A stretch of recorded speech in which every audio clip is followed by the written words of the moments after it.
If I am partially at fault for my injury, how will it impact my personal injury claim?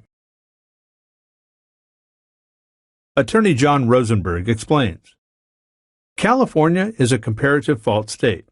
That means that even if you were not completely fault-free, even if you had some measure of fault in a collision, you can still pursue your claim and recover damages that were caused by the other party's fault. For example, let's say you were driving down the street traveling 50 miles an hour in a 35 mile per hour zone.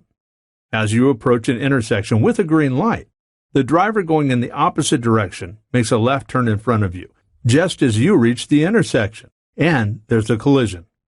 Who's at fault? Well, your position is that the other driver made an unsafe left turn on a green light when your vehicle was so close as to constitute a hazard in California. That's a violation of California Vehicle Code Section 21801, and it is an attentive and negligent act by the other driver to make that turn. But the other driver is likely to claim that when he began his turn, you were far enough away that he felt he had enough time to turn safely, and that if you had been driving at the speed limit, he would have had plenty of time to safely complete his turn.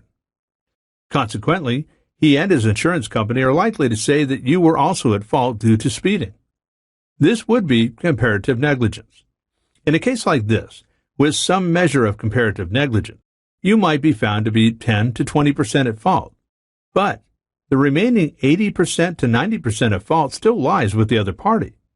You may not be able to collect 100% of your damages, but you could collect perhaps 80% to 90% of it.